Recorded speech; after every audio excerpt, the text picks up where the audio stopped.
How you doing, Kelsey? How are you, Tina? Nice to meet you. Nice to meet you too. I'm stoked to talk to you. Honestly, I really enjoyed To Kill a Wolf. Oh, awesome. Thank you. That makes me so happy to hear. I love calls like this.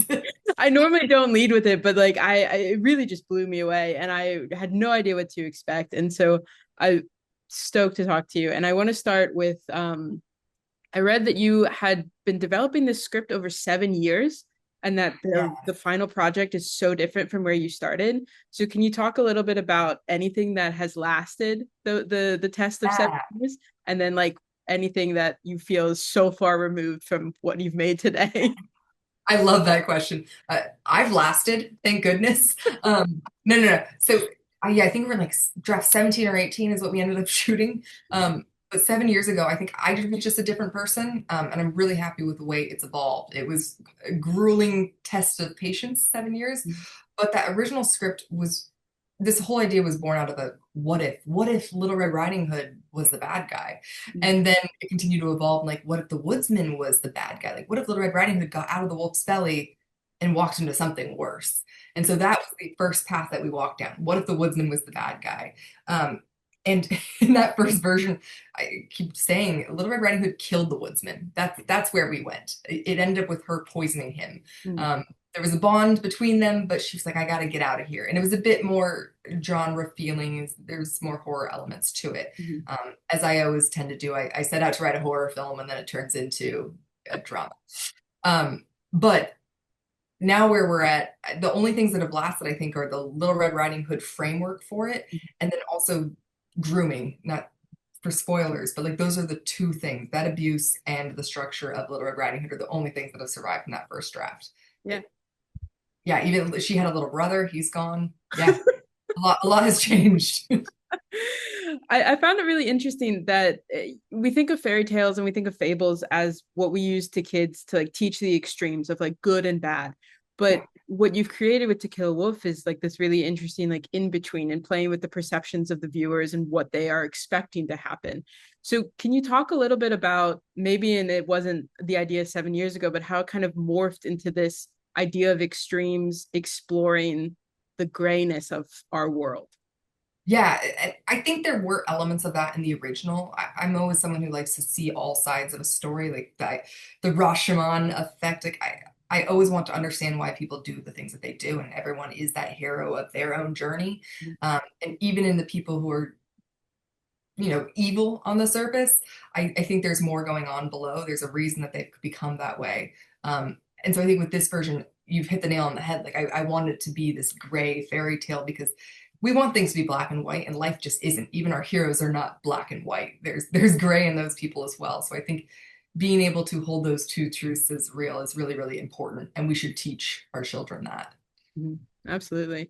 In another interview I read, you mentioned that you love adapting existing IP, which I found fascinating because I feel like you talk to a lot of people and they're like, "Man, I just want to tell original stories." But do you feel like there's ironically more freedom in like playing in a sandbox that has existed for hundreds of years?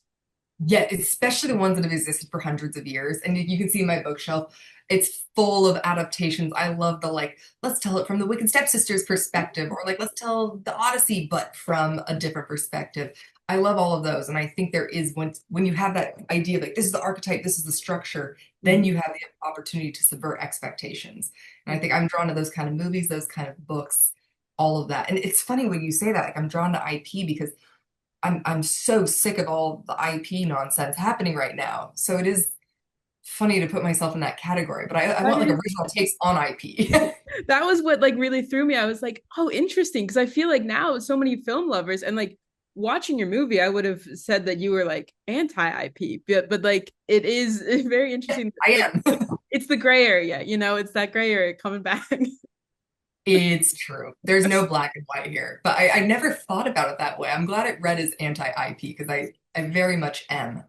But I think there's a cool way of doing it. Like Yeah. Harry Potter. Like I mean, I love Harry Potter, but we've been saying like, what if you did a version where it's like a Muggle detective who Mm, stumbles on the Harry Potter world, but you wouldn't know that until like 3 episodes deep. I shouldn't be that's sharing it. this idea, but like No, that I kind of love thing. that. Like, give me new IP, Yeah. basically. And I found it really, I was looking through just like other people's reactions to your film, and I found it fascinating that I found a couple people who were like, I didn't realize it was Red Riding Hood at all. Yeah, it's a thing. And we actually really debated whether or not to lean into it being Little Red Riding Hood because it does stand alone. And there's been arguments, and even at Q&As at festivals, I'll ask people like, "Do you feel like we needed it? Like, did it hurt the film?" Because a lot of people have said when they heard it was an adaptation of Little Red Riding Hood, they're like, "Ugh." And I was like, "Oh shoot!" So it might be a turnoff for people. But then usually those people are pleasantly surprised when it's not Yeah, what they expected. But yeah, we almost didn't include any of the chapters or anything and just let it be like an interesting story about the origins of it. But I think as people say, I don't think you need it, I tend to dig my heels in and say, like, no, no, no, no, no, it's actually really important. And I do think that. I do think, as you said, like, it's a fairy tale, it's something that we tell our children. There's a reason we need those stories to exist so that we can warn warn people. absolutely. And I think like having the framework of Little Red Riding Hood kind of like puts you on edge of like trying to figure out who of the characters is supposed to represent. And then Totally. when like you twist the screw a little bit, then it's fascinating and it just kind of like reinvents what the viewer was expecting to see. So I think it's essential. So I I agree. agree. It's a mystery. Like it Yeah, makes it more of a mystery. You're trying to piece it together, and then you forget that you were piecing it together, and it just happens. And then afterwards, you're like, okay, um, yeah, definitely. And so I want to talk a little bit about your two main characters, the woodsman and Danny. It is mostly the two of them for a lot of it. And I was curious if you could just talk a little bit about if you knew of them before they auditioned or like what made it interesting to have these two characters play those roles. yes. So Ivan is someone I've told the story a couple times. I don't know if anyone's actually looked it up, but we met him on a film, High Heat, which is an action thriller comedy, and he is just he's a funny actor. He's really clever. Every scene he'd walk into, though, you're like, "Oh, what's Ivan gonna do today?" And there's so many memorable lines that he says that didn't make the final cut that still stick with me. And same with our film, like he said a lot of things that didn't make the final cut. I'm like, oh, that's such an Ivan gem. I think he would yell at the raccoons like, "It's tonight, Dave," and I say that all the time, and it doesn't exist. But in meeting Ivan through that film, I'm like, this is just a great actor, and we should figure out a way to work with him. And we had this film percolating, and so it seemed like a natural fit to ask, um, knowing that he very well might say no, but he didn't. And in talking about the script, he had some ideas and stuff that kind of sent it in a different direction in a good way. And so it did another pass of the script, and that's the one we ended up shooting. Um, but yeah, a lot changed because of Ivan's involvement. Really lucky to have met him. And Jolene, our aunt, Caitlin Doubleday, is also in that movie High Heat, and we had met her through that. And again, a fabulous comedic actress. She's hilarious. But most importantly, just a smart, really talented actress. Mm-hmm. And then how did Madison come in for Danny? Yeah, Madison we met through Ivan. Oh, We'd already done our own casting process, but Madison came up like right as we were getting ready to gear up and go into production, and she just had a really clear sense of the script and a really clear sense of wanting to be a part of telling this story. And I just met her the one time we had a conversation. You could tell you understand this. You understand what we're making. And what is so cool about Madison is that in real life, she's this bubbly, very outgoing, enthusiastic person. And that's just not the character you see on screen. When I watch her, I'm like, I don't know who that is. That's a different person entirely. And even the way she moves, she has like that awkward teenager walk that is great. Her shoulders feel a little. I think Madison's a really fabulous character actress, and I'm excited to see what she continues to do with her career. yeah, I'm probably one of the few people who watch Dynasty. I really Yes. loved it, and Okay. So you know. exactly. And I saw her in this, and I was like, that is a fascinating casting choice. And then she just blew me away. I loved that. It was fantastic.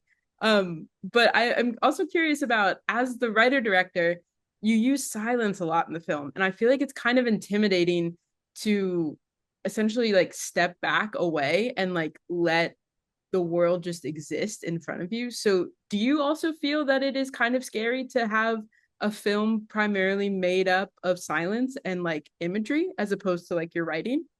Totally. I also think I'm a person who's afraid of silence in life. I feel silence. It makes me uncomfortable. Mhm. And I think that's why in this film, like, the silence is important because it makes you uncomfortable. It keeps you on edge. And you have these two characters who are not willing to fill it. Yeah. And that's weird. And I also will say, like, the script is more overwritten than what ended up on screen. I knew that, but we just had one of our awesome producers put together like a script to screen thing where you see the scene with the script playing out. It's Mhm. like, oh my gosh, we cut like half these lines. Um, either on the day or in the edit, like both. There's a lot of stuff on the day. I was like, I don't think we need to say it. I think we get it. And a Mhm. lot of stuff at the end, I was like, I think we get it. It is definitely a challenge because so many people, we have this horrible trend of Netflix being like, people don't want to watch things, they just want to hear it in the background. So things are so overwritten and there's no trust in the audience. And I'm like, well, people aren't paying attention because they don't have to pay attention. So I want there to be more people who say, no, no, no, I want to sit down here, I want to engage. And I think films need to make people engage. Um, yeah, so it's a gamble. It's a gamble on the audience, but I'd like to respect the audience and their intelligence. Absolutely. I'm so glad you said that. My last question for you, I found it really interesting, the way that names are kind of used in the film. Like we don't find out the woodsman's name until the very end, and Danny doesn't learn his name. So I was kind of curious if why you made that decision, and then what you feel like the act of naming somebody does to kind of this story. Yeah, great question. I mean, I go back to the Shakespeare, like, what's in a name? And I kind of really like that. Mm-hmm. Like, a name doesn't really matter. Like, we have the essence of a person, and the name is just something that we stick on there. Mm-hmm. At the same time, like, a name can have a lot of significance as well. But I feel like in a lot of my work, I tend to do kind of an archetypal name, like the woodsman, the Mm-hmm. uncle, the aunt, the girl. And I feel like across the board, I do that. And I think maybe it's because the name is sometimes distracting. It comes with so much connotation. Whereas if you can just boil it down to, no, no, this is that archetype, then it becomes simpler to see that person's essence, Yeah. maybe. Yeah, no, I fully agree. Thank you so much, Kelsey. This was lovely, and you've it's a masterpiece of a movie. I really loved it, and I love your wolf sweatshirt. I just noticed it. Ah, yes, I'm trying to represent. That's great. Thank you Thank you so so much, much. Tina. Yeah, Lovely talking to you. you too. You have a great rest of your day. Okay. Thanks, you Thanks, too. Tina.